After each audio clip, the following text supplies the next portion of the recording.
Yeah. There's a story behind this shirt. Yeah. Oh, what's up? We live. What's up, everybody?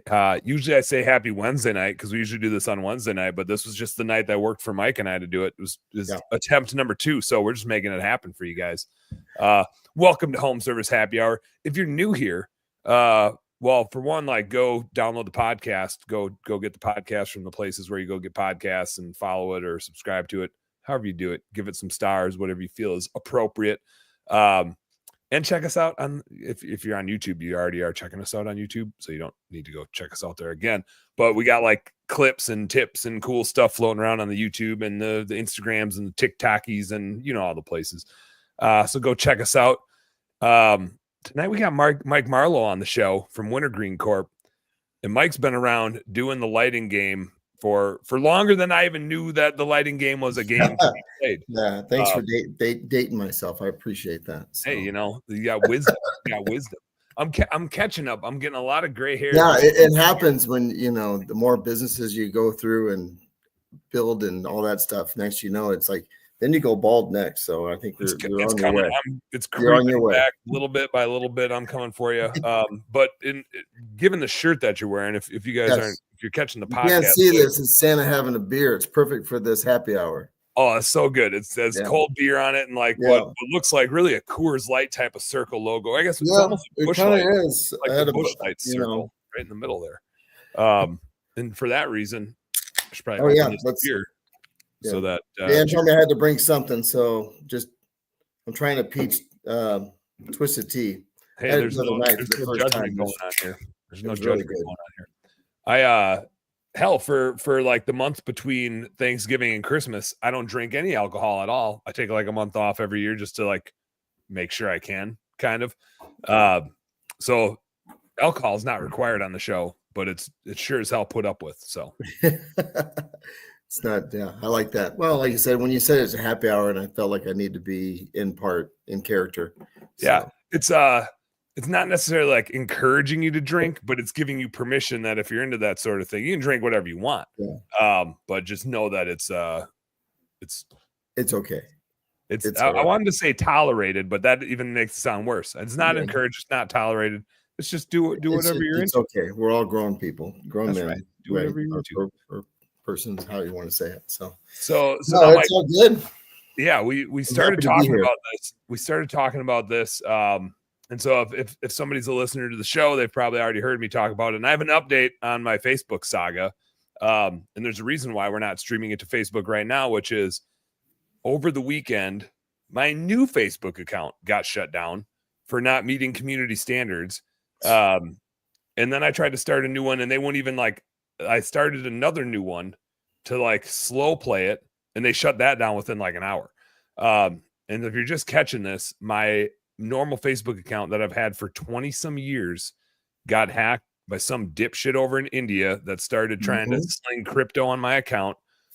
And so everybody reported it. It was clearly not me. And so that account got shut down. Thank God.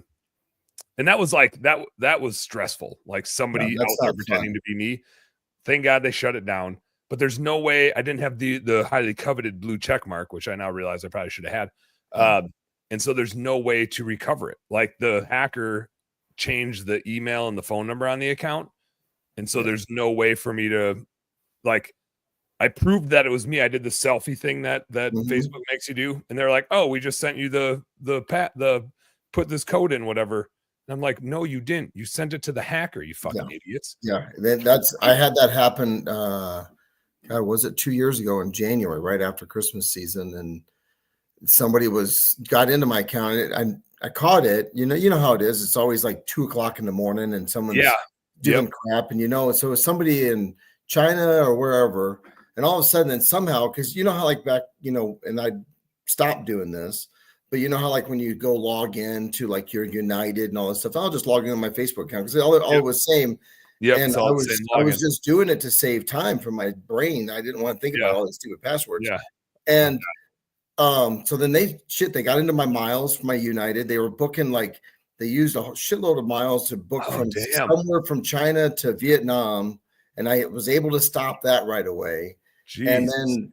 And then I started to research some of these other companies that can kind of help you. Because, with my profile, and that was kind of like my business model. It's like I'm very open, and I'd rather make friends than enemies, of course. So, and I was like, well, shit, I can't start all over. So I paid like a couple $100 or $300 or $400 to have this service that they went through and got it.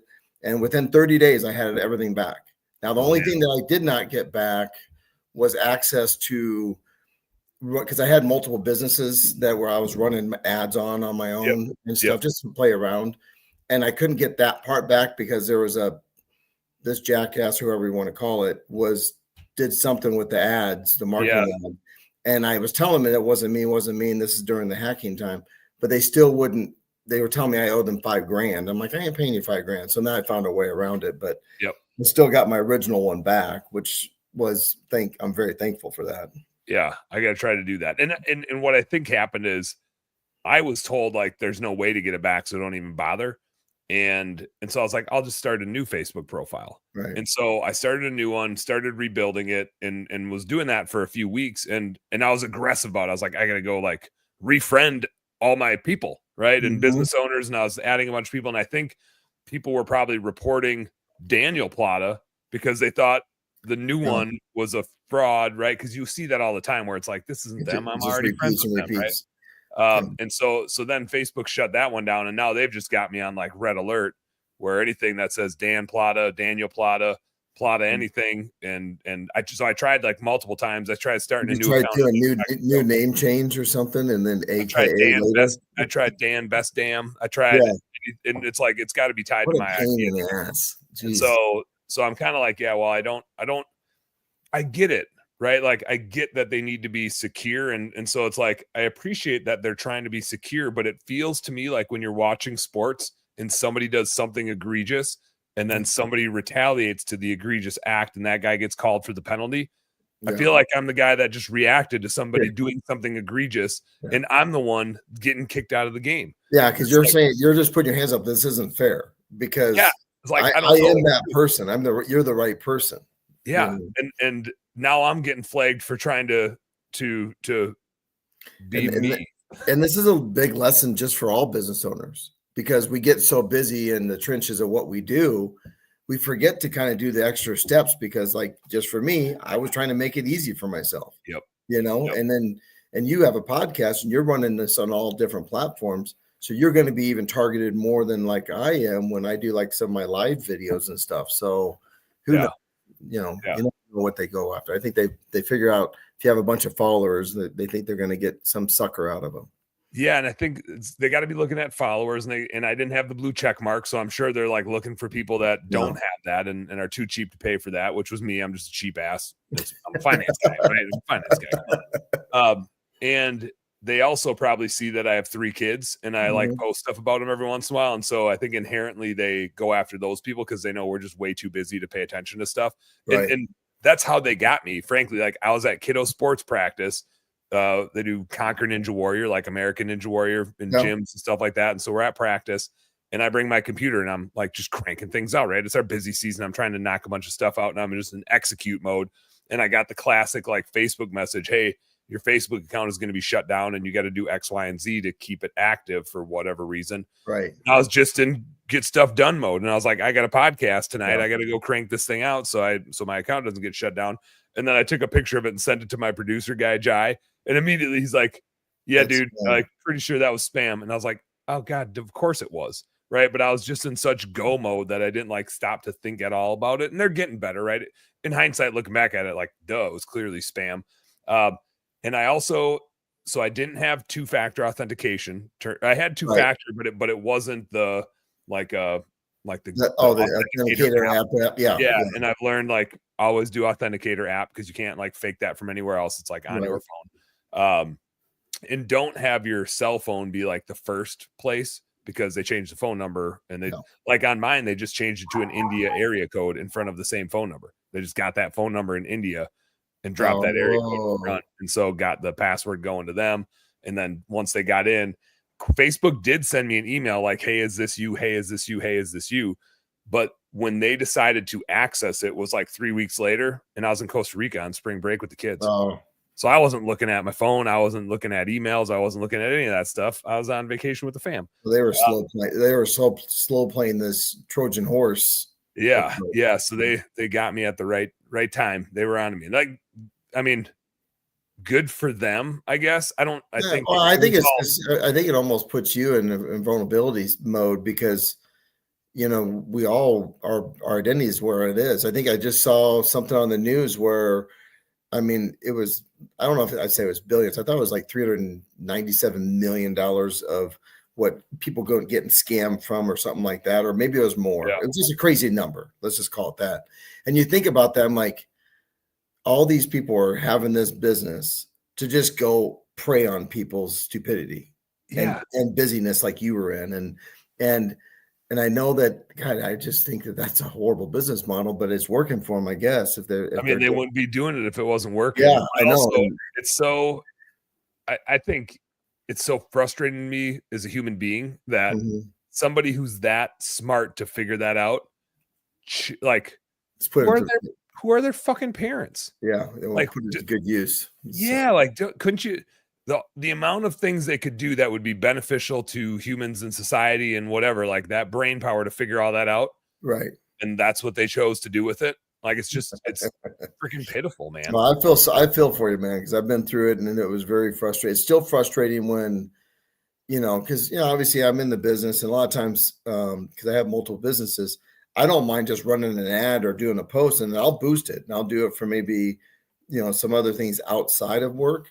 Yeah. But I have to go to a whole different account and go through this process. But that was my workaround on that, just so I can still have that feeling that I can get stuff done, that I feel it's the way to do it. So yeah, we'll see. Send me when we get off of here, shoot me over. Yeah, I'll look through it again. And I'll send it over to you because I actually just helped.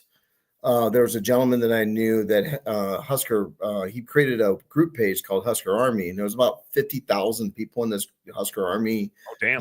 And then he uses this for fundraising for charities. He'll sell, you know, like those plastic wristbands you got. He'll have some Huskers or whatever, but then he'll buy them for like 50 cents, sell them for $5, and then put the money to charity. And somebody hacked that account. And I sent him this contact and he got it back. Okay. So there could be maybe they have some secret sauce that could help.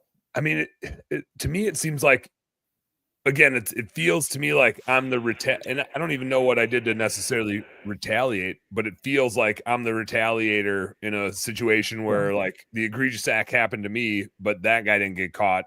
I got punished for being like, what? I didn't do it. Like, I was trying to get up and he fell over and now I got a penalty called on me. And I think it's just because they don't have a human to talk to, right? If a human looked at it, a human would be like, oh yeah, obviously you got hacked. Like, for 10 years, here's your cadence of your posting. And then all of a sudden it changed and this clearly wasn't you. And, oh, your credentials changed to somewhere in India, you know, like obviously you got hacked. But instead they don't, it's just, there's nobody to talk to. There's no human. So I wonder if like they have somebody inside of Facebook that they can go to and work on it. Yeah. Hey, quick question before it says, I just, on the backside of the software you're using, I've used it before, but if I stream to my audience, I can do that, right? Yeah, I think in the upper right corner of here, there's a. Do I have to sign up for a new account, or should I just log in to my old one? I think you can just log in through here, maybe. Okay. Yeah, I'll try it. I just figured I'd give it a shot. Yeah. Actually, you know what? I'll just sign up for a new one because I don't remember it. That's just like one of those things. You don't remember my password. Sorry. Yeah. Well, I think I used to sign in with my Facebook password. It's funny stuff. So it is, man. It is. It's so easy. It's like I just want my old profile back. You know. I hear you. You know, and that's the tough part in my eyes because you just figure it out that way. So. But yeah, no, it's pretty cool to have me on. I really appreciate it. Sorry, I'm doing two things at once here. No, you do that. Yeah. I was gonna say, I think it was kind of impressive to me how fast Facebook. I don't know why they shut down my new account. We just lost Mike for a second here while he's screwing around with that. I don't know. It took him a few weeks to like shut down my new account, thinking I was impersonating my my former self. But then how fast, like it was last night, I was trying to create a Dan 3.0. I was trying to create my third account and it got up, but within an hour they sent me a verification thing and I did the selfie video thing. And they were like, nope, you're down. And then I tried to do it again. That's going to be frustrating because like, now, and I think that's probably where just think about AI and what they can do nowadays with, I mean, I see all these things that people are doing with it and you can almost mimic yourself and it's not you. Yeah. Yeah. So that verification is pretty much null and void already if somebody really knows how to kind of handle that side of it. So yeah. They must be doing like a facial recognition and they're like, yeah, we know that dude's face. Yeah. Shut him down. He's a hacker. Yeah. It's just like, no, man, you got the wrong guy. You like, do I look Indian to you? Like, what part of me looks Indian? Yeah. Zero. No. I'm straight Polish, man. You can tell. Just look at me. I'm like German Polish, as Central European as it gets. German Polish, is that what that is? You are? That's mostly me. That's mostly me. I'm sure. I never did do like a 23andMe, but I heard they're going out of business and like bankrupt anyway. I heard that as well. I did hear that. So apparently, the mad rush of people that wanted to know their ancestry took its course, and now everybody's like, "Yeah, I'm good." No, and it's funny. I had an uncle, or now it was my great uncle. He was a big lawyer in Miami. He's passed away a long time ago, but he went over to England to kind of find our ancestors. And then I guess because there's Marlow, England, and I think it's with it I can't remember, but and it was weird because he kept on saying, "Oh yeah, that we went this way," and then what we turned out was that the Marlows, at like our little clan, if you want to call it back then, was actually kicked out of England for whatever, being criminals or being accused of something. Like that's a long time ago. Probably stealing other people's identities. Yeah, it's probably what it is. I mean, they were pickpocketing and whatever it was. And I think it was just kind of a cool, interesting story. Just kind of go that far back. I'm like, oh, okay. So we got thrown on a ship that took out time to go across the Atlantic, and then here we are, creating things here in the United States.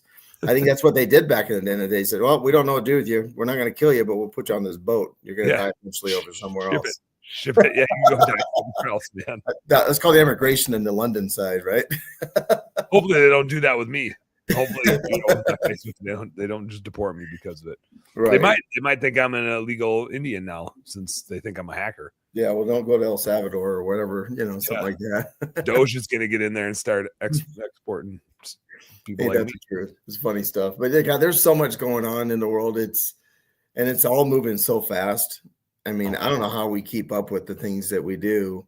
Just, you got to kind of keep a bubble of what you can handle and then let a little bit in. And, it seems like I got to be abreast of a lot of things. I talk to a lot of people all across the country. So yeah, there's a ton of moving parts. Yeah. I think about that. Like, what is my goal and what do I want to spend most of my time doing? Right. And the answer to that is hunting and fishing. So I always try to keep everything in perspective of, is this going to let me hunt and fish anymore? What am I achieving through this? So I was like, well, if all shit hits the fan, at least I can go feed my family. Yeah, that's right. Yeah. You got that skill. You're building a skill set. One of the things, how like sometimes you set up meetings and you have your icebreaker meetings.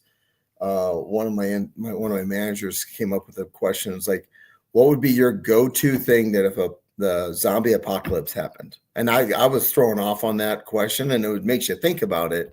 Like, okay, because you never know, it could happen. I mean, could happen. We're building robots to do a lot of things. Wait 10 years, 20 years, 30 years, iRobot, the movie is going to happen. It might not be a zombie apocalypse, but iRobot turned into the Matrix. Yeah, that's right. It could be anything. So that was just, it was kind of crazy because I used to watch a lot of those zombie movies, and I know a lot of people watch The Walking Dead and stuff like that, but I don't know. I grew up in the 80s, and so like that stuff was kind of like, you had to go to a theater or you wait way late to watch some of this stuff. And when I grew up when I was younger, it was like, dude, I would still have nightmares about like this stuff would happen and like this is real life. And even my wife now, she's just like, she just laughs at me like, why are you watching this stuff? You're gonna wake up in the middle of the night like freaking out. And I don't want to deal with it. Brain won't turn off. Yeah. It is funny. I mean, like Hollywood usually is onto these things before we're onto these things. Yeah. Figure some stuff out. No doubt. It's crazy. Well, I want to, I see Jai jumped in here, my producer. He's like trying to get us live on Facebook. We'll see how it likes us. He's trying to get it. That sounds good. But I want to talk a little, like professional trajectory for you and just how the hell you got here. And then I want to get into some of these moving parts and what you think are the ones to keep an eye on, the ones to double down on, like what you're feeling in the lighting space. Right. No, that sounds good. So take us a little journey down memory lane here first. I will go. Yeah, let's go back to the 90s, mid 90s. Yeah, 90s. Jordan was going on round 2 for championship. 96. Yeah, all the Bulls were kicking ass, and the Braves were kicking ass. My baseball team. So yeah, so I was doing. I got out of the service, and I had just a regular, normal job, just like anything else. But I obviously had some people that were in the Christmas business at the time. Out of Omaha. I was living in an hour, 2 hours north of Omaha in a town in Iowa. And I was like, you know what, just get into business. So I started to like advertise, create my first Christmas business. It was called Christmas Creations, and I just was going after it. Right. And I got into this whole, like, all right, I can do homes, but then even way back then, I was thinking, I got to talk to more businesses. Why don't we do? So I started calling and talking to people that was like, I was out working because I was in the field. I would just stop into certain places. So I got this senior citizen home that said they wanted to have this 20-foot, 30-foot evergreen. And everybody every year wants somebody to do a 30-foot evergreen. Yeah, just a big ass tree. Don't do it. Don't do it. Right. Dude, the first thing I did when we got into holiday lights was I did like a 35-foot evergreen for my aunt-in-law, for my wife's aunt. And man, I think I charged her like $500, and I thought that was too much. Yeah. It should have been $5,000. Yeah, it should be. Yeah. So, and I was in the same boat. So like I had to get a lift. And back then it was all incandescent lights. So you had to really run a lot of extension cords because you can only plug in sometimes like 6 or 3 at a time. So I didn't know how to quote this stuff. So I quoted like at $900. I think I was all in at $3,000, and I'm like, this is not. And then you go through a project like that and you go, I got to see it through. Learning lessons, you're building, knowledge. And the guy calls me back like I don't know, it could have been within 2 weeks or 10 days of after I put it up, and goes, hey, because I thought it might be a breaker here. All these lights are out. And I'm like, okay, no problem. I'll come over and check it out. And I'm with my headlamp at night because I would work during the day. So I did a lot of things nights and weekends. And so I find out that shit, all these squirrels chewed up all these cords. And I'm like, well, I had to go back to him like, I don't know what to do. And that was a huge like kick in the what, just like, oh yeah. Damn. I mean, you want to have success in the beginning, but that was definitely a swing and miss. You're out 3 strikes type thing. So I had to kind of self-doubt myself of what the whole business was at that time. Yeah. And so then later on, a couple years go by, and I had an opportunity to buy out a newspaper, a sports paper. It's a 40-page paper. And then I bought it out and started running that paper. And so I started, because I always wanted to have a business or be a business owner, or, be something that was part of growing. And I learned a lot on that because I was doing the editing, and I was doing some graphics. I was doing you got interviews. I mean, I didn't do very good in English in high school. I don't know why I was thinking I was going to be a journalist, and so I had to learn all these traits on the job, and I would go out, take pictures of athletes and coaches while they were, doing these games. I was all over the place.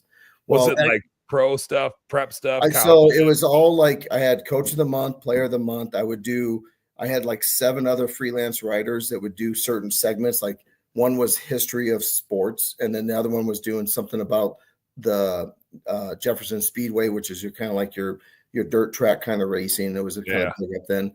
And then I'd had some other, feel good stories. And then as well as like Kurt Heinrich that played for the Bulls, he lived in Sioux City. So I did an interview with him. There's a couple of guys I interviewed that went to the NFL. And so we would do these kind of puff pieces, of what the seasons was, to kind of just throw it out there. And then I had distributing of like all the grocery stores and all the apartments and restaurants. And it was just a free paper, but my money that I was making or, so-called making was from the advertising that I would go out and sell, the full pages and stuff. So it was very unique. And then that really learned a lot, because you're doing so much more than like even just running a Christmas business, But what it did gave me some openings, because I got into being all these media press release, I can get right on the field and all. Like I had, South Dakota State was one of my sponsors, so they gave me 4 tickets or 6 tickets, and then I was able to get down and on the field and take pictures. Same thing with the arena football, same thing with the hockey. So when I one of my friends came to me and said, "Hey, this is the time you should get back in. It's starting to build back up. There's a new way to do the sliding." He gave me a little bit of training, understanding, and it got me off the ground. Then I started using all those media outlets to help my business. Yeah. So I still have my original postcard, and my original postcard is horrendous compared to postcards you get into the mail day. I mean, it's just, I might as well got it on a crayon. It says, "Help me, I'm poor," right? So you just go through this, but I still keep it today. I still have it in my backpack, because I'm like, it's a reminder of like where I started. Yeah. And I went around, and this is before the info. Info USA might have been there to get all these ads and the addresses and stuff, but I didn't have a lot of money. So I went around to the neighborhoods I wanted to. I would drive down during the day or whenever. I'd write every address down and create my own labels. I did it all old school, right? Oh, hell yeah. And so then I would go through it, and then I had my first call was from the CEO of some ag business that was downtown. And I was like, okay. So I go to his house, beautiful, beautiful house. And he was just like going through this motions, like, "Yeah, this is what we want to do." I'm like, "All right." And I showed him some stuff out of catalog from one of the suppliers. And next thing you know, I walk out of there with a $4,000 job. And I'm just like, I don't even know what happened. I'm blurred up. I'm like, so now I'm like getting the car going in my truck, and I'm like, "Dude, what just happened?" And then how am I going to do this? Yeah. Do I know how to do this? And it was funny, because even that house, that first year, all I did was I got a lift. I was thinking about doing a safety. And then 2 years later or 3 years later, still doing the house. We're just getting up on the roof, and we don't give, we're just, changes from the beginning of what you think, and trying to be safe compared to like, let's get the job done because we got more to do. Yeah. So this job took us 3 days the first time we did it. Now we got to get it done in a half a day. Yeah. Even that same HOA, kind of targeted HOA, by the time within 3 years, I had like 30 jobs and that were big houses, and just that I was the only guy there doing this business. Yeah.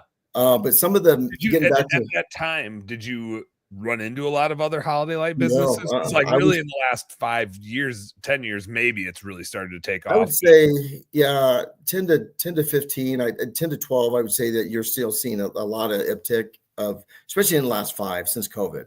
Oh yeah. It's just, I think everybody kind of, there's a lot of people I've talked to that were in the corporate world and decided to get into home service business.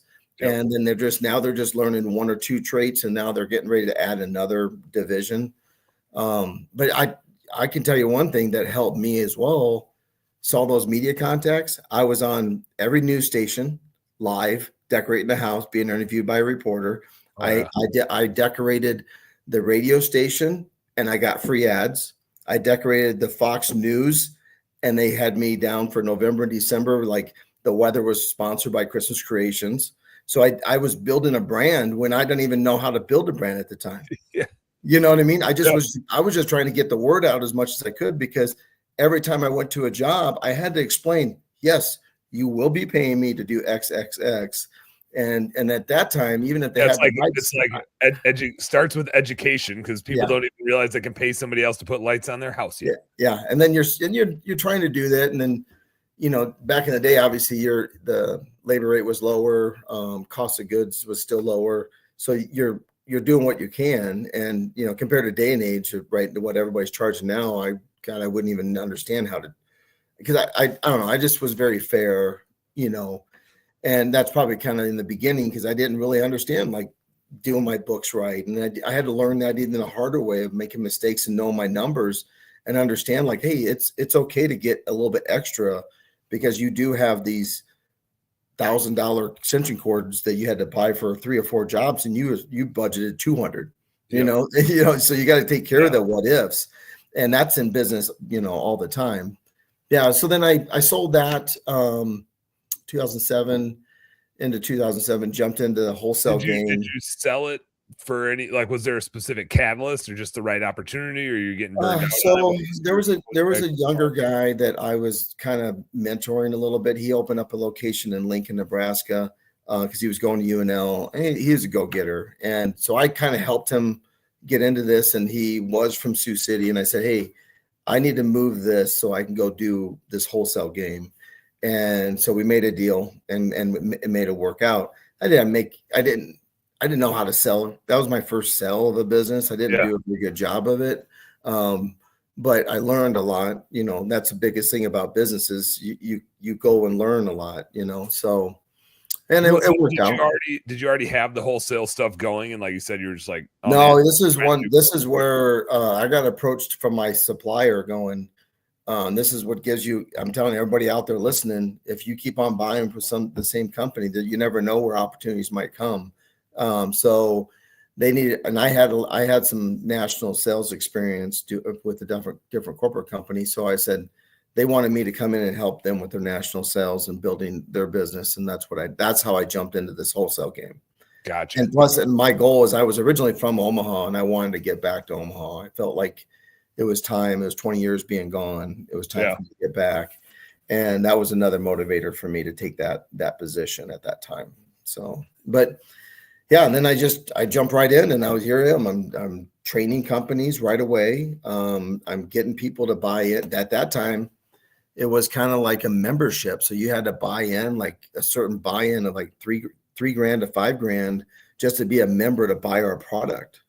Oh, damn. And I'll tell you a quick story of why that was back then. That was kind of the norm, because when I was starting in the business, I went to like 4 different electrical supply companies, thinking they would have the Christmas lights. I didn't know where to go, and then, because I knew I didn't want to go to the box store, but there was no big suppliers out there that really were just supplying companies like us, because it was all incandescent light sets. So there was like no money in for it.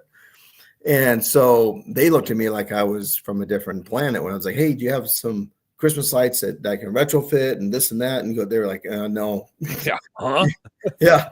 And I was like, we got Whisker News. We got Whisker News. And I didn't have a reference. And that's how rookie I was. And nowadays I look back at it and I can laugh at it, because I understand what everybody goes through.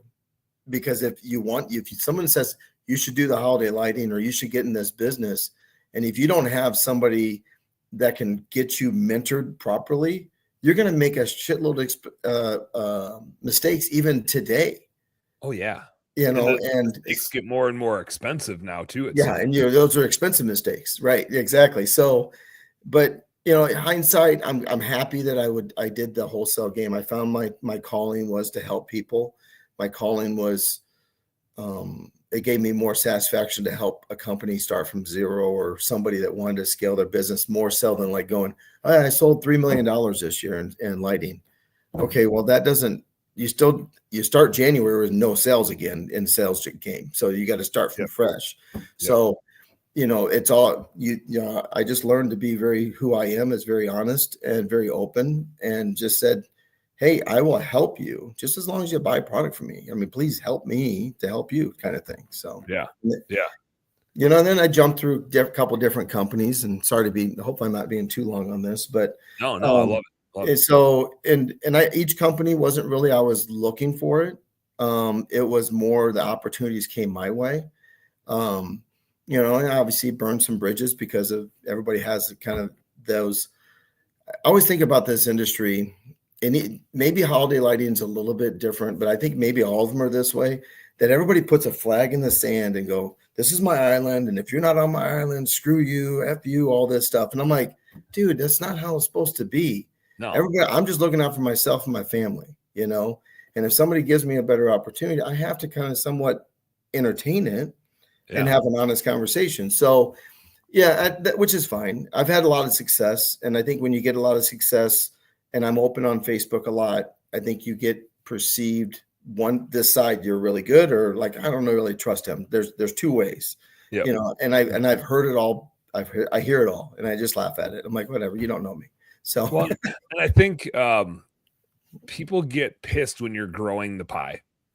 yeah, Right. Like when somebody has a big chunk of that pie and they see you out there growing it.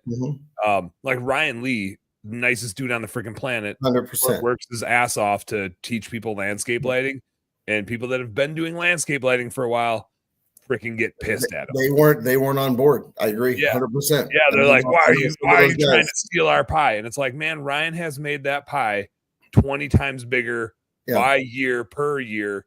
It's educating the consumer. It's educating, because if you educate more people that know the business right, the consumer is going to be more appreciative, and then there's going to be more jobs because you're going to see more people hiring people. Oh yeah, it becomes the next oil change. People used to change their own oil, and then all of a sudden they realized all their neighbors were paying to get their oil changed, and like, I guess I'm supposed to pay to get my oil changed too, right? Like holiday lights have that going on.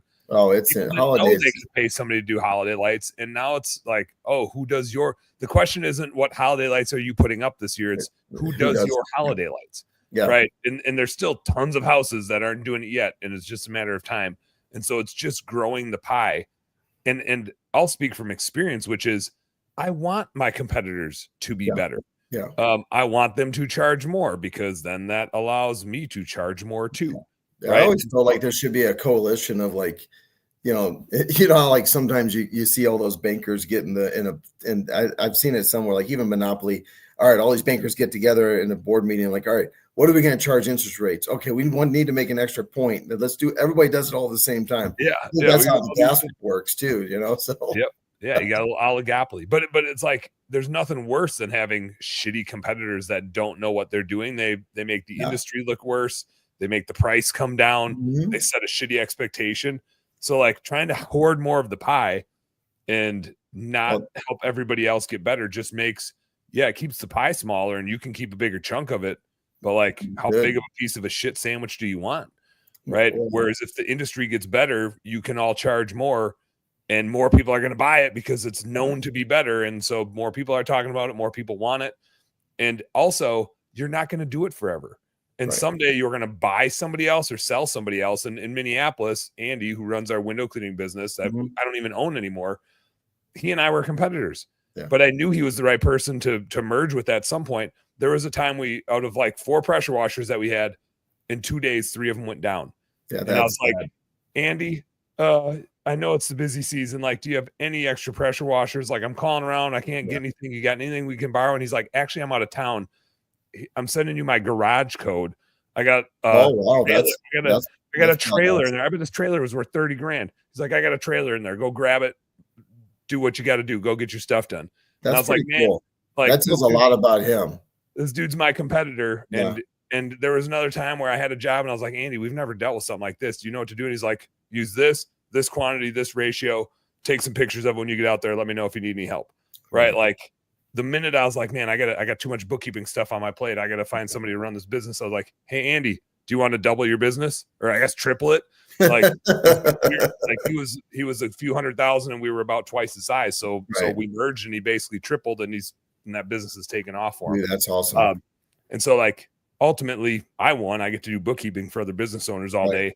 Andy won. He's got pushing almost 2 million probably this year between that and the high rise business. Right. And so it's like, if we weren't friendly and helping like grow the pie and helping, and there were times where we were sending them leads and sending them guys and stuff like that and helping them out. So it wasn't just one side. We were trying to help, man. We were trying to help. And we helped him with his business model a lot. I still do all of his books for him and like meet him every single week. Tomorrow, 6:30 a.m. He and I have a call tomorrow. But I think that is where the value comes.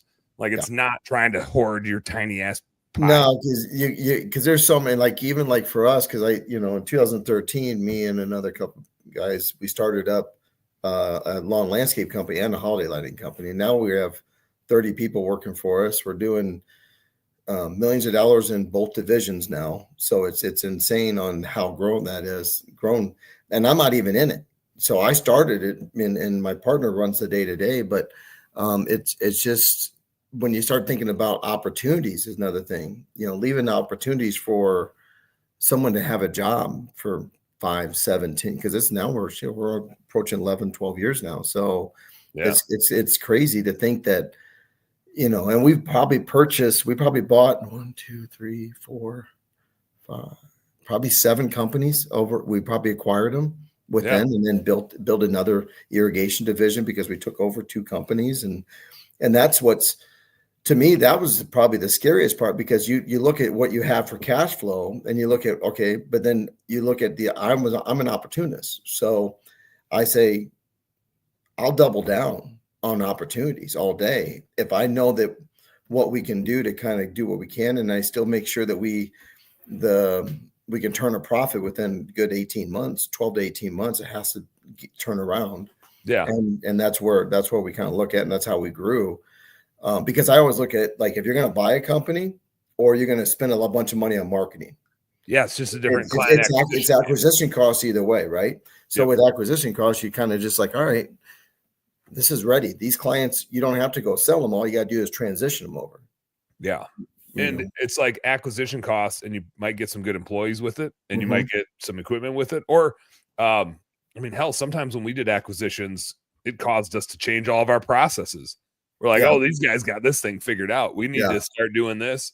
Or, hey, here, we got to get our process in here. Here's some immediate value we can add to do something a little bit different and better than maybe how it was being done at that company. So there's usually tweaks that can be made. That's a great point. You're always learning, no matter how many years you've been in business. And I've seen it even on myself. I will never say that I'm an expert in anything. And I said, but I still always learn. And even like, watching like what Ryan Lee was doing, and he and I are good friends too. And we've done a lot of things together. And I was like, man, he's killing it over there. I think he's got but he's such a good, very neutral speaking kind of voice. And he really but he's he's so knowledgeable on that side of the business. It's insane. Yeah. Yeah. He doesn't, and kind of same thing. And you get the vibe from him that, he brings a lot to the table, but he's trying to get feedback all the time from everybody. Yeah, correct. And he's never coming at it like, I know how we got to do this. There's no other way for this to be done. Right. Like, he just has the right approach to it to bring all the expertise he can share of what he's seen work, and be open-minded to what the next thing is that's going to work. Yeah. So I just saw that you put my wintergreen up there. So that was one of my latest things that I took. I had lights for Christmas. My partner wanted out, my big investment partner. And then I met with Wintergreen all through last year. This is a whole year deal to get this done as Lights for Christmas joined the Wintergreen family. Oh, really? Yeah. So that was something that it wasn't just me moving over.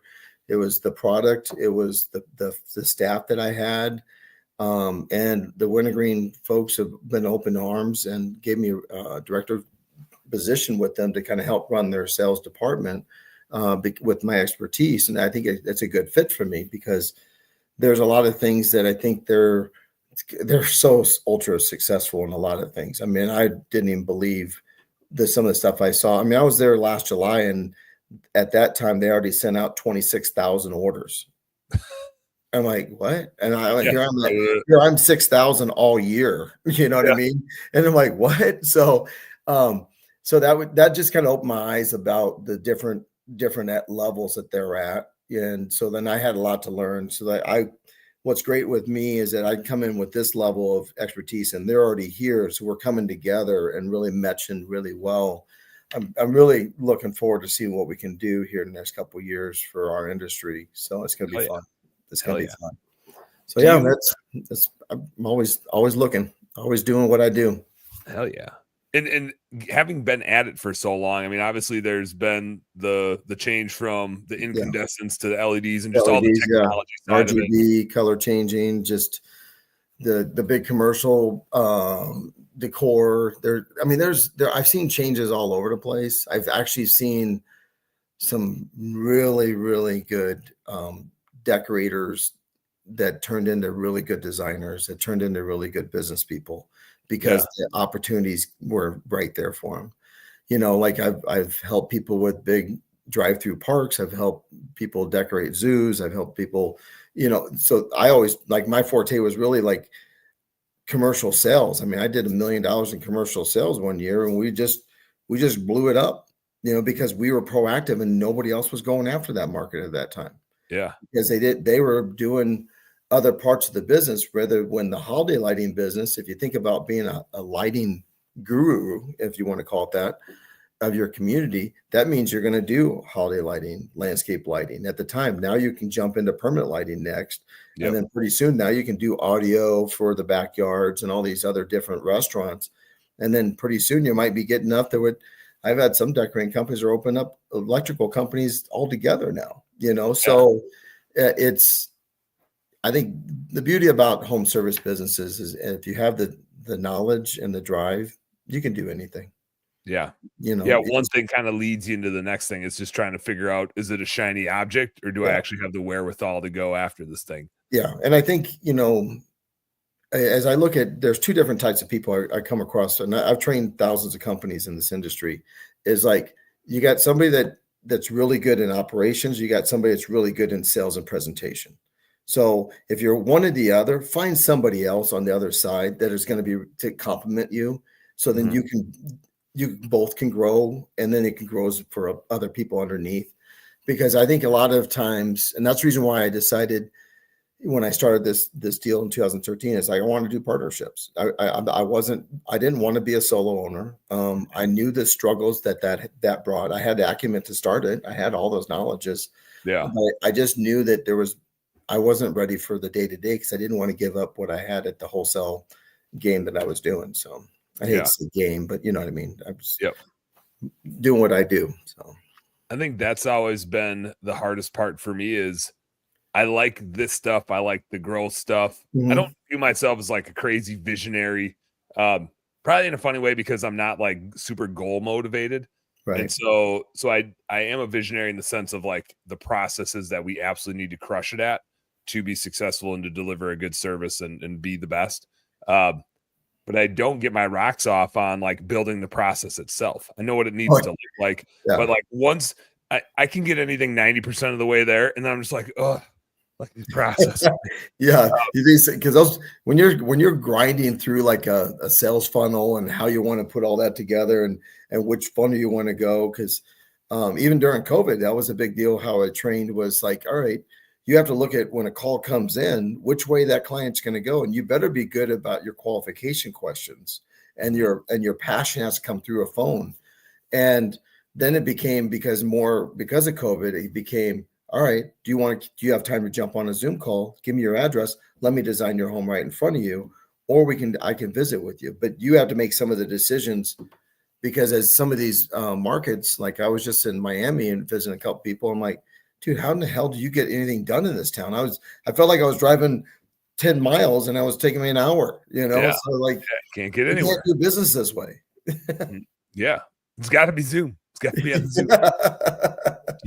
So along that line, as technology gets more advanced and whether it's the quoting process or anything like that, especially with lighting on this crazy trajectory, right? Do you see a saturation point? Like, are we getting that all close to a saturation point that you're seeing? Because I have heard of people like some mumblings of like, man, now I got so many people, it's really hard to sell. And I think you always get that. It comes in. I think you're gonna get to a point. I don't think that there's certain markets. I would say yes, there are some of those oversaturations. There's some markets that are not. So it comes back to I always go back and challenge the owner. I'm like, what are you doing on your front side of your business? Because just like any restaurant, if you really want to be the kick-ass restaurant or bar or whatever, your atmosphere better be kick-ass, and your front of your building, your advertising needs to be dialed in. A lot of times what I'm seeing is that nobody puts that effort. They just think that they throw something on Facebook, they're going to get business. Those days are gone. That was 6 years ago. 6, 7 years. Now you're struggling. You just do it for branding.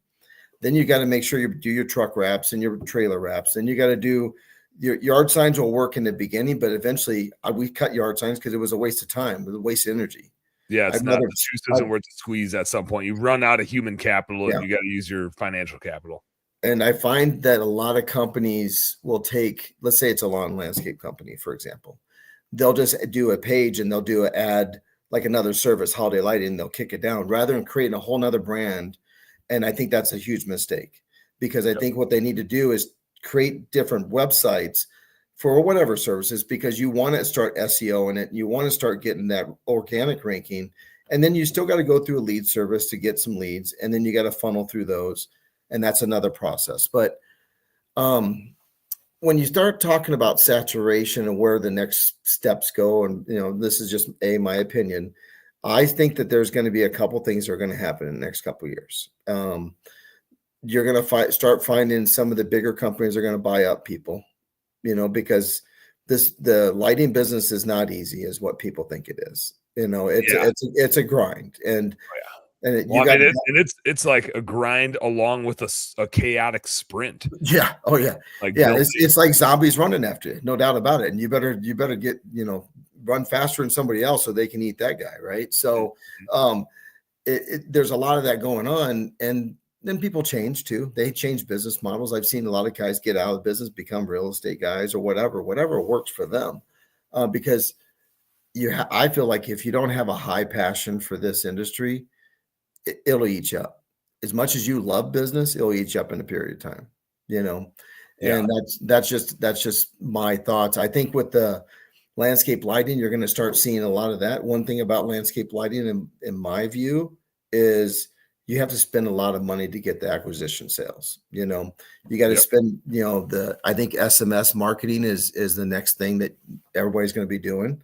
And pretty soon there'll probably be more regulations on that. Yeah, it's good. It'll be followed by some regulations. Yeah, and then as well as I think the permanent lighting is going to start seeing some regulations on that, because you got some issues out there on that product. I mean, it's not a complete system out there in my eyes that it's going to be foolproof, that you're not burning someone's house down. And it's just kind of like solar. When solar goes up and then somebody has a problem with, I just had some neighbors that we had hail come through and they try to get a hold of the solar company. That solar company's done. I'm like, well, you just bought a lifetime warranty at nothing. Yeah. You got a lifetime warranty of 0. So I think the permanent lighting is I think there's some good market. There's some good product there. I'm not knocking anybody's product. It's just my opinion. I just think in about 3 to 5 years, you're going to have a crap load of maintenance problems. And then people are going to get turned off on that business. Yeah. Yeah, and hopefully the evolution of it catches up to the. I hope it gets better. Correct. Yes. Yeah. And I mean, there's a whole nother topic of what the real world and what we're living now is the tariffs. I mean, everybody is on pins and needles as big suppliers. Even if I wouldn't want to be a small mid supplier, because you don't have those extra $100,000, $200,000 funds to throw in to just throw it to a tariff, and then you got to raise your rates. And if you don't have the connections outside of China and working with the multiple different countries that you could still get decent product from, you're going to get eaten up as well. So it's going to be a demand into this year. And I would say in the next 30 days to 40 days, if, there's a lot of people have put their POs on hold overseas. A lot of people have put a lot of things in check of what they're going to do. And I think there's a lot of worry out there, and I think it's very valid. I mean, it's very scary at any level, even with Wintergreen that has a lot of stock, and I have stock at Lights for Christmas because the warehouse is in Omaha. Still, I mean, I look at that as like, I might as well hold on to it. It's going to be a huge commodity. Yeah. Now. Yeah. The price. It's like Bitcoin now. So let's go. So, but you got to be fair. I mean, because these are clients that you can't, if I look at clients, I look at friends, and I've helped a lot of them. I'm not going to screw anybody over. That's not my nature. But there's a value of where product will probably be at here in about 3 months. Yeah, it'll be interesting to see as things shake out here what it does, and ultimately the end buyer pays for it, right? The consumer is the one that has to pay for it. We all just need to adapt and price. But what happens if you bring all this product in that everything gets so high all across the board? There's going to be certain things that get cut out in people's budgets. And holiday lighting, might be one of them. Landscape lighting would probably be a top list that will wait a year. Permanent lighting might be one of those things that they say, well, maybe in a couple of years because I'll just do holiday lighting at $1,000 instead of paying $4,000 or $5,000. So like I said, these are all my theories, nothing proven until it happens. Right. But I think that there's some reality that it could be going towards that. Yeah, it'd be interesting to watch it shake out. Yeah, I know. I don't want it to see it happen. I mean, I think everybody is out there. I mean, luckily, even for my business, we lease all of our products, so we have $1 million worth of product within our surplus, so we can just replenish that and we'll be fine. Yeah. I don't need to buy any new business, and because we're trying to reduce a lot of our COGS anyway. Yeah, just dial it in with the repeat clients and print it. That is one of the cool things about the lighting space compared to so many other home service businesses that I work with is other home service businesses, you generally, like, as you build, your cost structure kind of gets worse and worse and worse because you have more complexities and more layers. Yeah. And holiday lights, in a funny way, your cost structure just gets better and better and better because year one, everybody's new and you got a bunch of supply spend. Yeah. Year two, only half of your clients are new and half are repeats. And year three, now 2/3 are repeats and only a third is new. And every year, the cost. And if you get the product that lasts, you buy the product right, the commercial grade products, and you got a supplier that can back you with a good warranty, your COGS will go down. Like we were at 4 or 5 years in a row, we were spending 150, 200 grand in product every year. And we were in growth mode all the time. And I think last year, we only spent like 50. That's still a lot of money, but we didn't need it. We didn't need to go replenish stuff. Yep. I think all my guys would probably, because we kind of created a new system that kind of mimics a little bit of the ice, the snow removal system. Yeah. Because we were scaling and we had 600, 700 clients. We started to use a lot of subs, because like a lot of times when you have in snow, you have a lot of master contracts, and then you can actually go in and get sub work from them. And then because you have a truck and a blade, you can go make some money right by yourself as an owner operator. Well, we took that same concept and put it into our business and started to really completely look like more subs on our holiday side. Yeah. And here we're stroking checks for 100 grand for people just for labor, but they don't have to go do any advertising. And this is where sometimes, like you said earlier, go be friends with everybody. So then you get to know their business more, so then they can help you and you can help them. Oh yeah. And my partner came up with a really awesome idea, and we got a nice little legal contract, spent a bunch of money on that from the lawyers, but they have to drive our trailers around. And they got to pay us to drive our trailers around. Not much, a couple $100, whatever. But just imagine, I got 12 trailers driving around in two cities. All wrapped and all wrapped in 2 cities. We look big, and we're not trying to get big, but we want to make sure we're known. Yeah, hell yeah. And are the guys you're finding like construction guys, and so it's a slow season? No, it's still lawn care guys that were in our same business. So a lot of them will sub us to do their irrigation.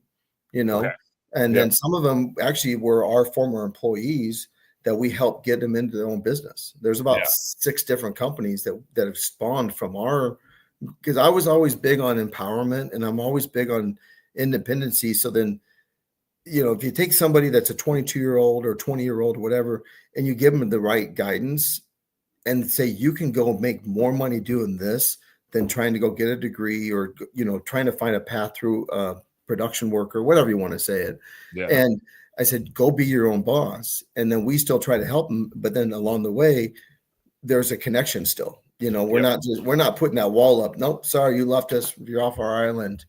We've never been that way. And I think it's hard for a lot of companies to do that because they're feeling like, oh, you're giving away our secrets and stuff. This is not hard. It's common sense. I mean, they can go watch a couple of YouTube videos. Just do the work, just a little MacGyver, a little Spidey, a little common sense. You're good for holiday. Yeah. Answer the phone. If you answer the phone, you're 90% of the way there. Just got to answer the phone. Yeah. I mean, just every restaurant should be picking. How many restaurants don't pick up a phone anymore? Man, I was a couple times the last few days I've been talking to people because when I do like a bookkeeping demo, I always stress how important communication is. And it's a two-way street, right? We fired 6 clients over the winter because they weren't getting back to us. Right. Like, shit, if the work we're doing isn't important to you, I don't want your money. You're out of here. I can give you money somewhere else, but I don't want my employees being like not enjoying the work that they're doing because you're a shitty customer. Like, I'll fire your ass. But I give the example of like how important it is that we are really good at communicating. And I flip it around when I'm on a demo, and I'm just like you need to answer the phone when people call. I was trying to sell my business in Cleveland a couple of years ago. Right. And I called 7 people and 6 of them didn't answer their phone. And it literally put a pause on me like, Jesus, should I even bother selling? My competitors are freaking terrible. Yeah. They don't even answer their phone. That's a good indicator right there, because that or like they must think that they're too busy, but I don't know. And that could be somebody that they could have a vision like you, but they hire the wrong person to answer the phone, and so it might not be the right reflection of what they really want. They're just putting the wrong person in the wrong seat. So yeah, I did. And kind of same thing. Like eventually that business, we sold it to one of the employees. It's like, hey, Dan's not going to be running a maid service business in Cleveland. I got bookkeeping stuff that I need to focus on. Mm-hmm. But if you just take this thing over and you can pay us a little bit of cut to buy out the client list and whatever over whatever period of time makes sense for you, you're going to make way more money running it yourself. Yeah. Like you've got the skills. You've got the skills. But it's also a kind of a legacy feel good thing too, because you can come back and just say that story all the time. Like, look, I'm not here to just, be a cutthroat owner. And there's owners out there like that, Oh, yeah. And I don't know. I've never really been, I've never been a guy that got along with those kind of guys, and so I just like, well, it's not who I am. So life is too short to play the game that way. It's no fun. Well, I'm in my 50s, so I'm trying to relate to everybody in their 20s and 30s still trying to go business. I didn't have my first business until I was 30. So, and then I failed miserably then, I was 27, but still, regardless, it was like, I didn't really get to know business very well until I was probably early 30s, mid 30s. And then I jumped into selling wholesale at 40, Do you, from a business standpoint, you've got some, commercial stuff going on in terms of like your corporate, I'll say. Yeah. Corporate world. Yeah. Corporate world. Yeah. And then you also have your small business. Do you, you decide how careful you want to be in answering this one, but like, is there one that you are more passionate about than the other? Or is there one where it's like, if I put a gun to your head and said, you got to choose one or the other, that you'd be like, oh, for sure, I got to focus on this one? Obviously I like the corporate world, especially with Wintergreen, with the support team that I have now that I haven't had for a while. And I think that would probably, I look at the Heroes Lawn Care business and the Blingo, which I've franchised both of those with a different company. That's a whole nother story too. So I've got a lot going on, and people like, how do you do it? I'm like, because I trust my partner. We talk all the time. He's awesome. It's working. We're trying to get our EBITDA up just like anybody else would, and we're figuring it out. And but when you start thinking about, like, if you would have said, if Dan comes to me and goes, hey, which one would you want to pick? And that's the way your path going. I would have to definitely go the Wintergreen side, because I would, if I look at comfortability and what I can do more for this industry, would be on that side rather than being a sole owner and just being a regional guy. I'm more of a national guy, and I've helped so many companies that can validate that I think that's my writing on the wall of what I can do to help people. Yeah. I like the way you frame it. It's really about the impact. Like you can have a greater impact at that level. And so it's just, how do you make that happen? Yeah.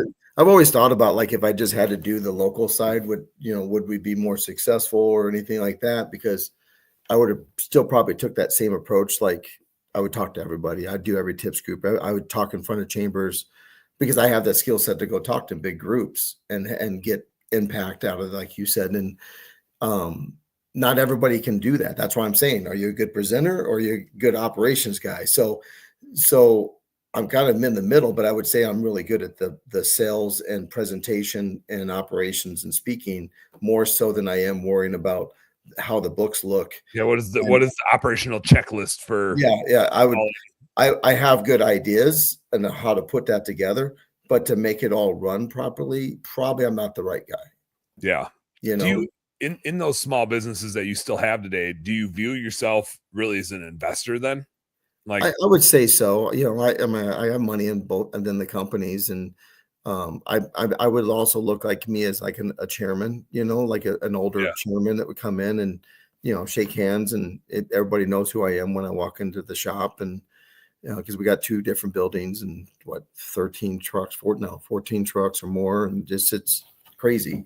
But you know, because I don't really, I'm not there to kind of put any of my weight in it. When we talk, with me and Taylor talk, I'm really just validating. I'm more of a hearing what he has to say, and then maybe there's certain things I would ask questions to see if he thought about it, just to really help him along as a yeah. you know, And business coach.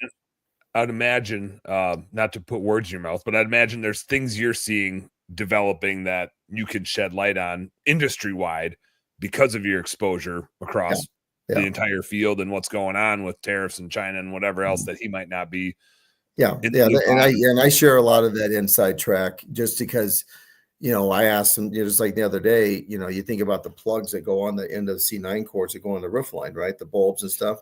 Well, those plugs, there's no one making those plugs worth a damn outside of China, because they're the ones in China are UL rated, and you know, they got certain amperages they got to hold. Well, you can't go find those in Cambodia, Philippines, Thailand, whatever you want to go. Well, you can, but they're not going to be good. And so now you're going to have to pay a higher tariff for this. And so I asked him, says, how many plugs do we have?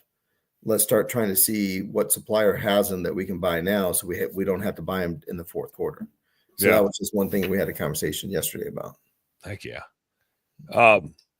Is you're going with Wintergreen and where you see your career going, what are some of the things you're looking forward to coming up? Obviously the tariffs are what they are. The playing field's the playing field. Are there any things that you see coming down the pipe that you're really excited about to keep bringing to the industry or help the industry with? I think there's some you know, just like anything else, there's some new commercial pieces that we have on some of these tall, nice wire frame stuff that are more exclusive. The one thing that's hard to do overseas, Dan, is that you can come up with a good design with a good, you know, let's say it's a 12-foot beautiful winter wonder, like not a Christmas tree, but a wire Christmas tree for outdoor commercial setting. And then they'll just copy it to the next person. So they position themselves with a couple companies that were like, this is your exclusivity. You know, we're also looking at some other exclusivity of some lighting that would just be a little bit of game changing lighting, but it'd be exclusivity from Wintergreen, you know. So the tariffs kind of hurt that development, no doubt about it, because it's a costly thing. I know personally I have a lot of goals of I need to create a really good, now everybody's training out there, but I want to put my spin to it as somebody that I want to put my training to it. Like, hey, you want to be in the business? Great. Here's your checklist. Go through some of these videos. I'm not trying to get a bunch of money rich type coaching thing on this, but I'm also want to take somebody that's been in the business 3 to 4 years and dissect their numbers, dissect where they're going, what they want in their business, understand and give them that vision that maybe they need just a little push. Yeah. And that's coaching. And I haven't come up with the grander name or anything like that, but that's kind of me giving back to this industry with the knowledge I have. And that's something I'm working on right now and they hopefully give me 6 months and I'll be ready to roll. So, yeah, that is, as you say that, I'm realizing like a lot of those folks in this industry are focused on getting new people into the industry, but not necessarily taking people that have been into the industry for a period of time and helping them like get their business to the next level. Because everybody stalls out at some level. Well, it's infrastructure, it's money, it's drive. There's a lot of things that, you know, like I'm always a guy that's always been not satisfied, you know, and that's probably the reason why I'll take other opportunities to do things rather than saying stay in my lane. Mm-hmm. I'd rather diversify a little bit of my portfolio of my businesses and then rely on the teams that are established around me, you know. When it comes down to small individuals, and here's a prime example. I was just talking to one of my guys 2 weeks ago. I helped him get into the holiday lighting business 3 years ago. And this is a remarkable story because he had a family of 2. great guy, broken English, but he's a driver. He just wants to learn and drive. I was talking to him just over the phone, teaching him, talk to him, and 3 or 4 times a week. I talked to him the other day, and it was a Monday, and I said, Richard, what are you doing today? And he goes, well, I said, I'm doing what you told me to do. I'm like, what is? I can't remember what I told you. What am I telling you to do? Right? Yeah. And he goes, I'm sitting in my office while my team goes out and does my work. And I'm like, that is perfect, because I was telling him, you need to learn how to get off the roofs, because he's doing videos of roofs, cleaning gutters and doing everything he can to make a dollar. And I understand the hardship that he has to go to get that done. When you start thinking about, then I go through this process and I ask him these questions, right? And I said, Richard, this is amazing. I said, what kind of helped you get to this point? He says, well, because he was going to buy more Christmas lights for the season coming up. And he goes, I said, you just bought some product. And he goes, you don't need any more product. He goes, Mike, I said, I'm at 200 accounts now. I want to get to 300. I need to make sure I'm ready, and I don't want to have to go hunt around for product. And I said, okay. I said, first of all, can I retract back and go, you're at 200 accounts in 3 years? That's amazing. You need to celebrate that win. And all I'm doing is being a side cheerleader at that point, because I was so excited for him, because it gives me goosebumps thinking about it, because I think it's awesome. Hell yeah. Here's somebody that just does all that work, and then it's working for him. And I see his family going on vacations now, and that's amazing, and I think that's the American dream. Hell yeah. Yeah. So it is. I get a little emotional about that. So I get this way with my kids and like hunting and fishing stuff, and my friends too. Sure, I'd like to shoot a big buck. I get way more excited if I can take somebody new out hunting and we could shoot the smallest deer. My wife shot her first deer with the bow this last year. Right. I've never been so damn excited to shoot. I took my daughter on the flip side of that. I took my 8-year-old daughter out turkey hunting this last weekend. And I just realized that this spring, there's no minimum age to go turkey hunting in Minnesota. Really? I bought her a tag, and I bought her a 20 gauge, and we went out turkey hunting, and we practiced, and she was shooting it really good. And we got out there turkey hunting, and it was a little bit of a tricky hunt in that my buddy whose property we're on, him and another guy shot a turkey out of the same blind like the day before. There were 2 birds together. They missed the first shot, and then they got in the second shot, and then the one bird that was left started attacking the bird that was down. So they ran out and scared it away.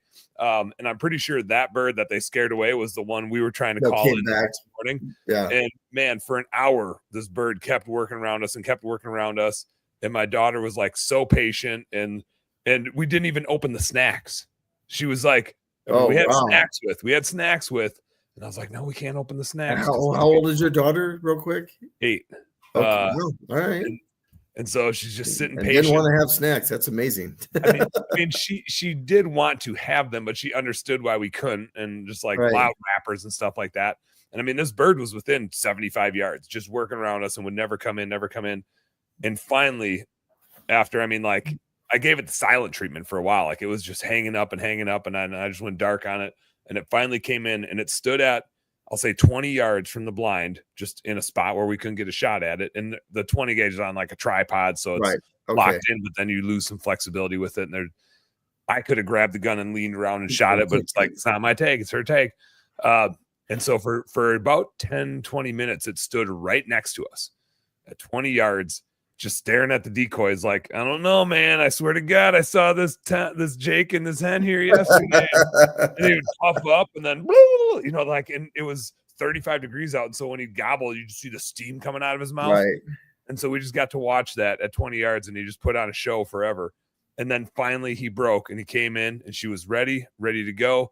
And he crossed this opening, and we had already talked about, like, once he gets there, I'll give him a little chirp. He'll pick his head up, and you boom. And I'm like, all right, you ready? Here we go. Picks his head up, and then click, click, click. She thought she pulled the trigger. She's like, it's not working. And then the turkey's like, huh? And then he starts going away. And then so I kind of pick the gun up off the tripod, and I'm like messing with the action. It's a pump, and I'm looking, everything is good.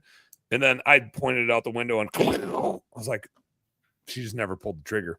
Like it's got a little bit of play. A little bit of the play. Yeah. It's got a little bit of play. So she was just, it wasn't like a regular trigger hang. Yeah, I know what you're saying. And like, it was such a nice bird. It was just a big old Tom, such a cool experience. And I was just sitting there distraught.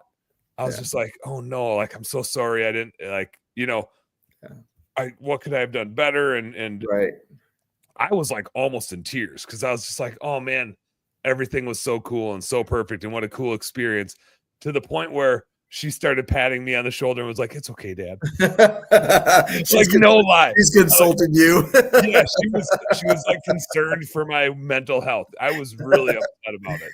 Oh my gosh. I wanted her to have it so bad. Like, if it was me and I missed it, I'd have been like, oh F, Yeah, I guess I get to go turkey hunting again tomorrow. Like, good. Oh darn, right? Yeah.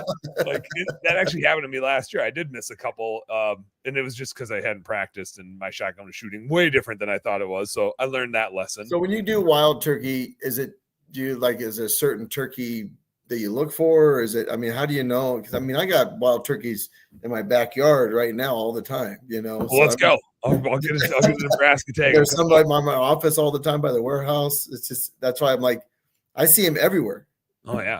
Yeah. They're super fun to hunt. They're not extremely hard to hunt, but they're very cagey birds. Like if they're unpressured, I mean, one walked by my house the other day and I just gave it a few yelps and I had that thing gobbling in the front yard 3 different times. Right. And deer can be that way too. And then you get out in the wild and public land, and the deer somehow know everywhere that you are and know where exactly not to go and when to not go there. And turkeys kind of do the same thing. Like that turkey clearly remembered what happened the day before. And it took him an hour and a lot of me. I mean, like, it's strategic how you're calling to them. Like, you're trying to talk to this thing and like play cat and mouse with it. Right. So you're always, I mean, in the springtime, you can generally only shoot Toms. Some states you can shoot Jakes, which is a year old, which for my daughter, like, open season, shoot a Tom or a Jake. I don't care. It doesn't matter. Whatever's in the sights, right? Yeah. And my turkey tag is for this weekend, and it's kind of same for me. If I see a Jake, I'm going to shoot it, because then Sunday I can go again, but then I can take her back out. Right. Like, I don't give a shit about shooting a big Tom. I'd like to get some meat in the freezer, but I want to get her back out. Right. And if my tag, and the other cool thing about the youth season is they get all 6 weeks. Like for $1, she gets the entire season. Oh, really? Okay. For like $30 or $40 or whatever my tag was, I get 6 days. Right. So like I'm going Friday. So for sure. Let me ask you about that. You were just talking about meat in the freezer. Obviously, buying a turkey from the grocery store or wherever, and then getting one wild. What's the differences in your eyes? Oh man, it might as well be a totally different meat. Like, okay. Oh, really? Okay. Yeah, you ain't taking a wild bird and just throwing it on the smoker grill and cooking it up or throwing it in the oven. It is super good, but it's kind of like the difference between venison and steak. Yeah. If you know how to cook venison, it's awesome. If you screw it up, it can be miserable. Yeah. And so you have to kind of know what you're doing. On a wild bird, you like the main things you're getting are the 2 breasts, and then a lot of people like throw away the legs because they're just tough. Like there's those wild birds, like tough meat. Yeah. And so what I end up doing with them, I've seen one other recipe, but what I do with the legs now is I'll brine the hell out of them for like 2-3 days. And then I will either like cook them and I'll kind of get the wing and the leg together on one piece. Oh, I know what you're saying. So I might like throw it in a frying pan and try to brown the outside real hot, and then throw it on the smoker grill until it's fully cooked all the way through and like smoked. And then I'll boil it, and I'll just boil it down and boil it down and boil it down until all the meat falls off. And that will in turn make the meat tender. Yeah. And it also, because of the brine and the smoke, it makes the best soup broth in the world. Okay. And so I was just curious on that, how that worked, because I don't know. I've had hunt pheasant back in the day and all that stuff. I haven't been hunting forever. So yeah, it's fun. I mean, like any wild game stuff, there's always awesome ways to cook it, but it's just a little different. It takes a little more time. But there's also the element of when you killed it, it always tastes better. Yeah. Right. Yeah, like it just always does. There's like an element of pride, and we kill so many deer, and I have 4 freezers in my basement just for all the meat we get. but I label it all specifically, like which animal was it, who shot it, where'd it come from. So when we're eating it, we're like talking and we're telling the story about it. So it's always kind of fun to like the kids know this was mom's deer, this was dad's deer, this one was from Wisconsin, this one was from Minnesota. So a little extra story time when we're. That's good. I like it. Yeah, we did on the hunting train. I got a little backpack mount back of a whitetail I shot in Illinois this last year, and around the same time, a couple months ago, my wife had gotten an extra fridge. Like one of our buddies was getting rid of a fridge, and we had a little mini fridge in our little offshoot room just for beer and whatever. But our main fridge, we always run out of room with 3 kids now. Like there's just not enough room for 5 of us in the main fridge. So we took his full size fridge and dumped the beer fridge. And now that's the beer and excess food and freezer. But where it went, kicked one of my whitetail shoulder mounts off the wall. And then I got this backpack mount back and I was like, now I don't have any room for this thing. And so all of a sudden this catalyst happened where the shoulder mounts got to go into the public space. So now our house is turning into an outdoor museum. We got like 3 deer when you walk in. There's a turkey fan. The first animal my wife and I shot together out hunting was a turkey with a bow. So the turkey fan's up on the wall. So now the overflow has happened. The wild game has spilled. It started to spill in. So yeah, it's pretty like the wilderness museum of animals you've kind of taken down. Now, let me ask you the question on that. Don't know anything different. They just think everybody does this. That's pretty. So what would be your next, like, you've talked about turkey, deer, I'm sure there's other things, but what is one of the things that's on your bucket list to go hunt for? I've applied for elk tags, and I was thinking you would probably be, unless you already have, but I heard that's pretty tough sometimes when you have to go. And you got to go way into. I've had some people tell me stories that they snowmobile and into certain areas. You tent and just wait. Yep. You can go deep. My buddy drew a tag in Arizona this last year down by Flagstaff, and he had said whichever one of us draws first, we're putting in for the same area. Whichever one of us draws first, we're both going. And kind of strategically, we didn't both want to have a tag, right? So that the other guy would help the dude with the tag. Gotcha. So I went along for all 16 days and was carrying shit and calling stuff. Okay. And we had some cool encounters. We didn't end up shooting one. We found a huge elk head on the way out. Like somebody had shot it, never found it, and it was all rotted, bugs crawling all over it. And we actually cut the head off of that one and tagged it. So he's getting that mount back just as like, like a memorial of our first elk hunt together. And it was a huge bull. It was 16 days. That's a lot of days. We were out there. Our tag, the tag was like a 2-week tag, but it's 2 days driving there and 2 days driving back. Yeah. And then we went back in this public land. And at least in Arizona, there's a lot of trails. I shouldn't say at least. I think it'd be kind of fun to carry shit for miles and miles and miles just for the adventure of it. Go back in the day of, like, a lot of times when I drive across Nebraska or whatever, and I'm like, dude, what were these people thinking in these wagons, man? They should have just stopped crazy back there. What were they doing? It was fine back there. I just got done finishing watching 1923 from Yellowstone, and I was like, goodness gracious. So they were tough sons of bitches. Yes, they were. But yeah, I gotta get after an elk. And I think next year I'll draw in Arizona just based on my points. Right. So we'll be back kind of in the same area, and really he fell on the sword. Neither he or I had done it before, so just learning it and figuring it out, and that's part of the fun. Yeah. We hired an outfitter for 1 week of it while we were down there, just to like learn as much as we could while we were down there. And the outfitter basically was like, yeah, you guys don't really need me, but that was a lot of fun hunting with you guys. We had our chances, and all your instincts were right. Here's some things that I like to do in this situation or that situation. So that was fun to like get the experience. And now hopefully when we go back, what job is that? You're being an outfitter kind of guy, just that's his job, right? Like it just like you teach people how to do lighting stuff. He just kind of takes you out and teaches you how to do hunting stuff. I think, and he's got kids and a wife, and so I think the traveling, being gone for weeks on end. But he had a pretty good program dialed in to like also be a good family dude, and his kids hunted, and his wife liked to hunt, so he kind of like the family was involved in it too. There's some passion behind it. There you go. Passion's a big thing. Oh yeah. He was he was like excited to go to bed to wake back up to do it again. One of those guys where it wasn't like, oh, got to go hunting again. He's just like, I can't wait for tomorrow because we're gonna try this and we're gonna try that. And what do you guys want to do? So just like super excitable guy that was just always in a good mood, ready to go. That is pretty neat. That is pretty neat. Yeah.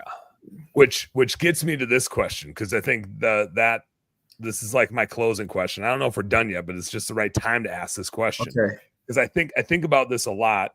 And the outfitter might be my answer. I don't know if it is my answer, but I'm curious what your answer is.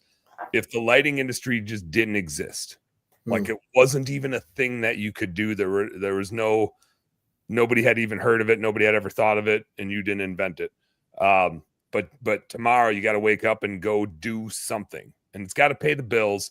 But you're gonna obviously do something that you love, because life is short. In this world, just snap of the fingers happens tomorrow. Yeah. What would you set out to go pursue? Because I'm active in competitive softball. So, and that, I've been playing it since I stopped playing baseball back in the day. But I would, with the knowledge let's say if I had knowledge that I'd learned, but either way, and then there's no more Christmas business, I would probably go start a sporting equipment company and then go that route, and then just get into different, that, and as well as then still doing apparel. And every time I run into a good, really apparel company, they're killing it right now. They're crazier than heck, but there's some good money to be made in that business. I always felt like I just wanted to go buy, because I like new stuff and new hats and embroidered stuff. Yeah, I would just love to just kind of like just create a whole bunch of that kind of stuff, and then have that kind of sports and then embroidered and uniforms, custom uniforms, things like that. So that's what I would do. I got to imagine there's a good opportunity there, because I just signed my 8-year-old, turkey hunting Danny, 8-year-old, up for soccer, and I had to drop $250 just on, she's 8. Yeah. I was like, it's hardly even competitive soccer yet. They're still chasing the damn ball around. No, I need like 3 different jerseys, 2 pairs of shorts, and 3 pairs of socks. It's like, what? It's crazy. No, and one of my buddies, he's got his kid is a 13U for baseball, and he pays $1,400 just for them to be on that team. Oh yeah, and then you got to pay the travel and all these different tournaments. So, but yeah, no, there's just like anything else, even making these little koozies for a golf event, it's just the money there's money to be made, and you just put a percentage to it. Just think of it, if your net's 22% and you and everything else is covered, that's a good net. Let it rip. Yeah, and roll, and just keep on rolling. So I think, but the key, I think, in that business is having your own machines and create everything in house and have good designers. So yeah, that's how I would envision it. And trust me, I even reached out to create my own signature bat for softball, and got all the cost, and I didn't like the cost I got. So because you think about it, you want to sell a bat for $250.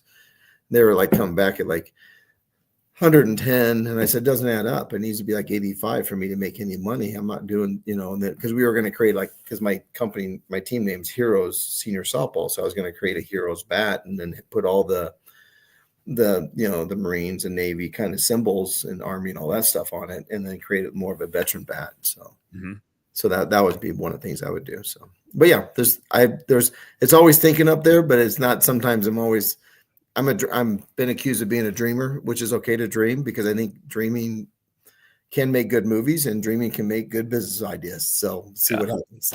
Yeah. I'm a big believer in just like never sitting still.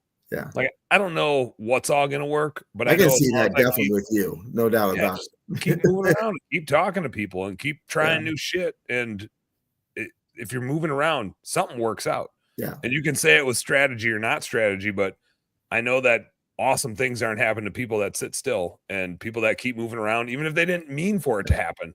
It's just sweet shit happens. But yeah, it's like, if you want business, I still take the same approach. Be the old school way, when you had a phone book and you had a hand to knock the door.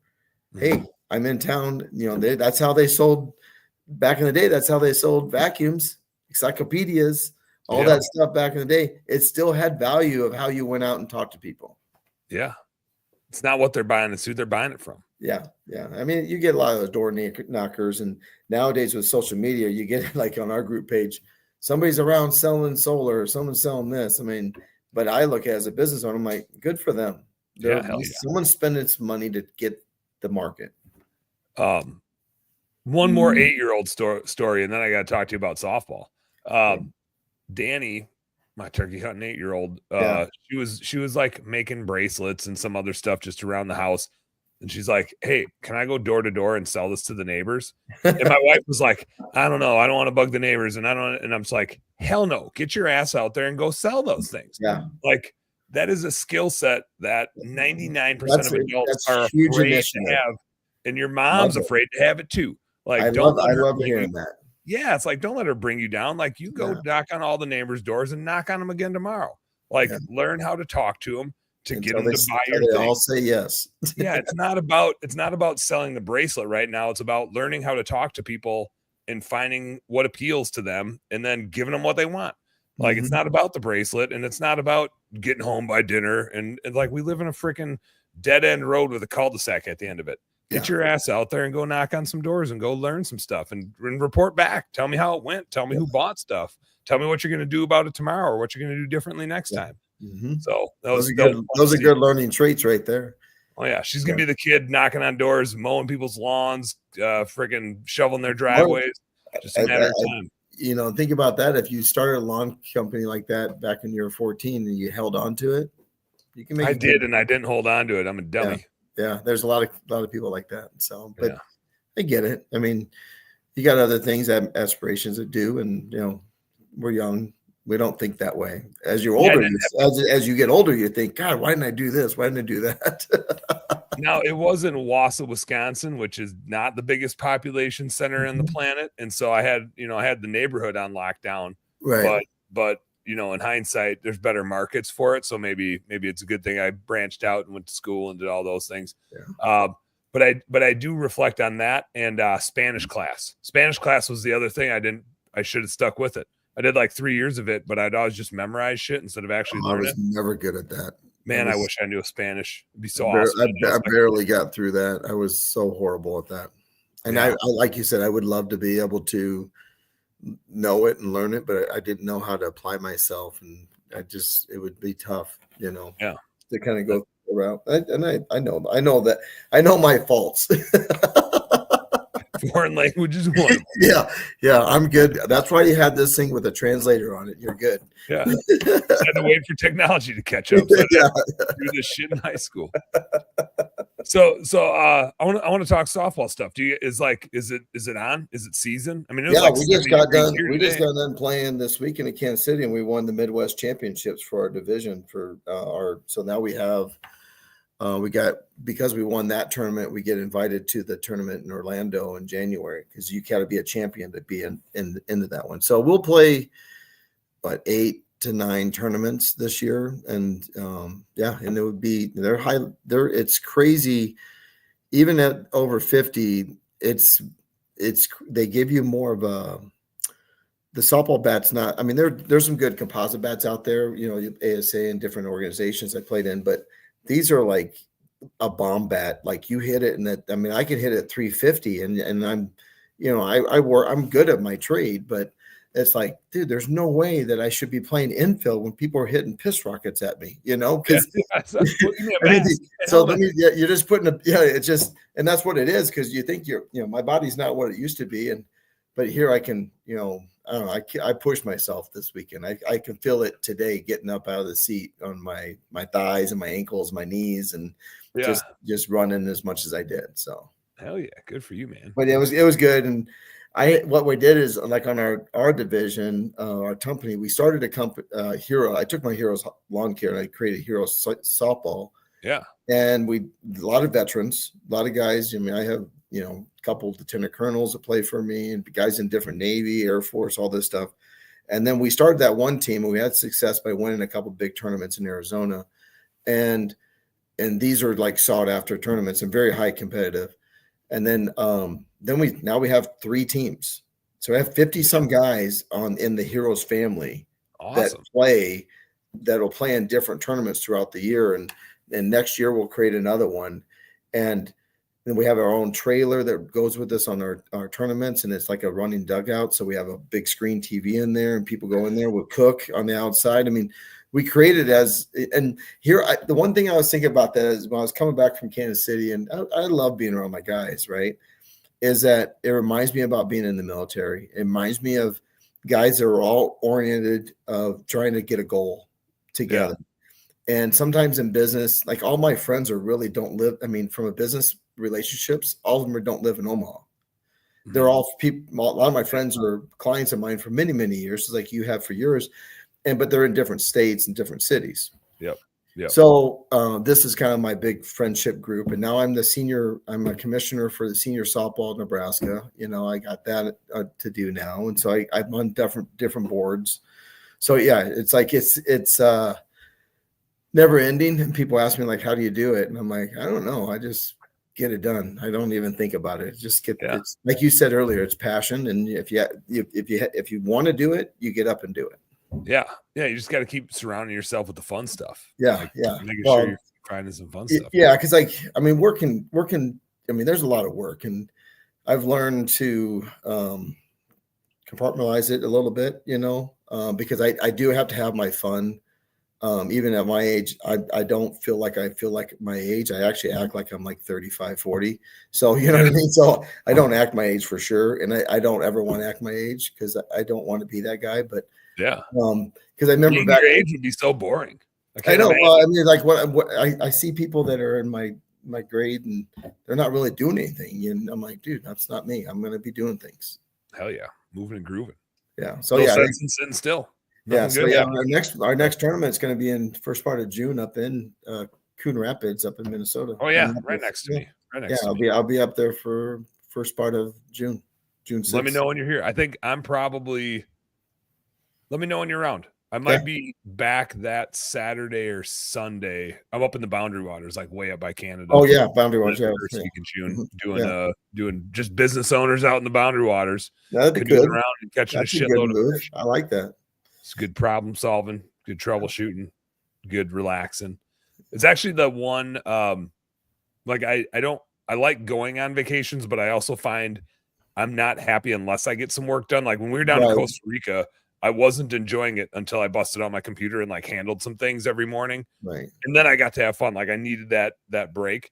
But I just got back from a cruise and I wasn't going to get the internet because I didn't want my kids on the phone. But then I was like, I got to get the internet because I got some work to do, And then the anxiety that piles up if you don't check a couple boxes makes it so you can't enjoy the trip. Yeah. And usually I get up before my kids anyway. So it's like I got up, had some coffee, got outside, sat down at the breakfast buffet, whatever, got some stuff done. But the Boundary Waters is like the one trip I take of the year where you are so engaged in what's happening around you. Like you always have something to do. You're either getting this ready or cooking that or going fishing over here or cutting firewood.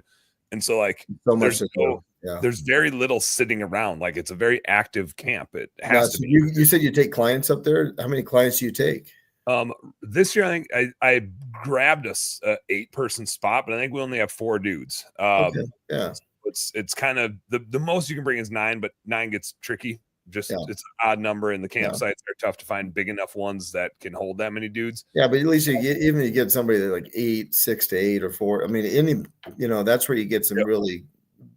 I would say some good business bonding, because you're really talking about everybody's problems come out. And I did a mastermind group that I got invited to speak at in South Carolina, Hilton Head in October.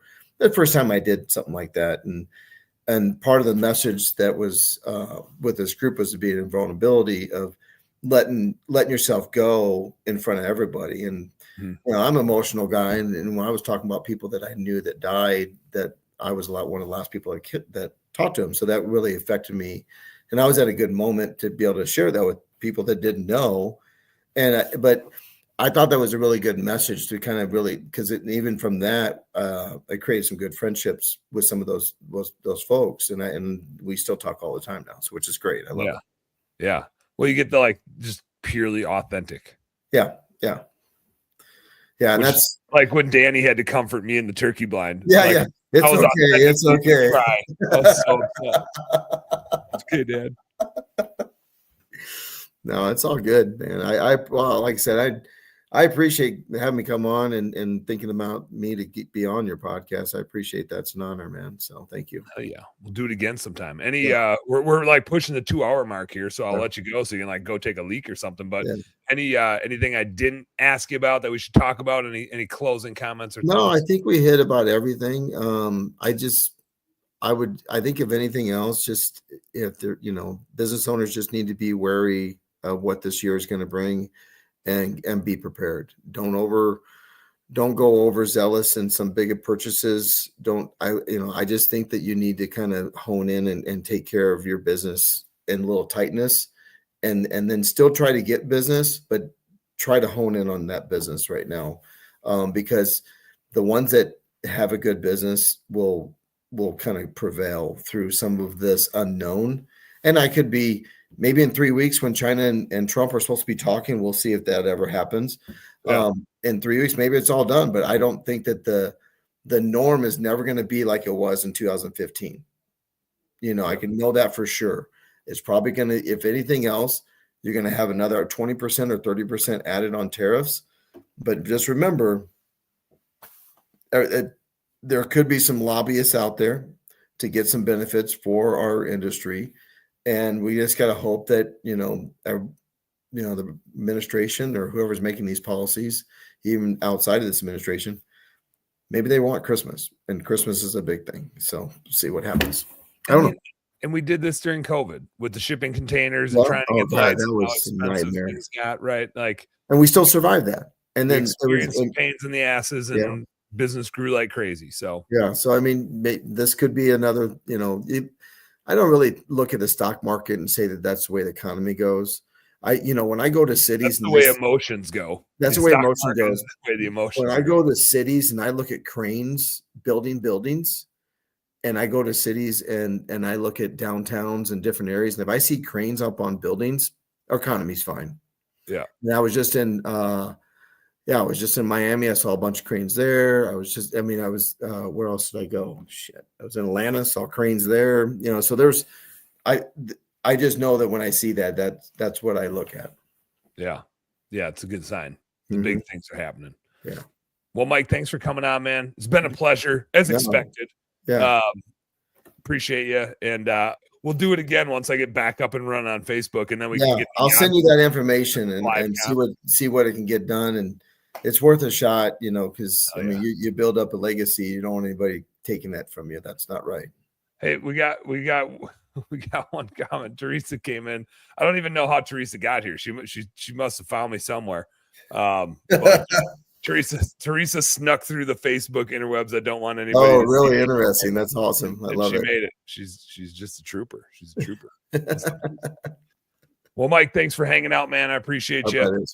Business nerds, you guys know what to do. Work smarter and harder. Go earn yourself some pride. I'll be back tomorrow night. I got another one tomorrow night. We're double dipping this week. I feel special. Thank you very much. This is the bonus episode. I got 2 shows tomorrow. I got the radio show and another late night show. So we're just catching up this week. It's a good week on the show. There you go. We'll catch you all later. Peace out. All right. Peace out.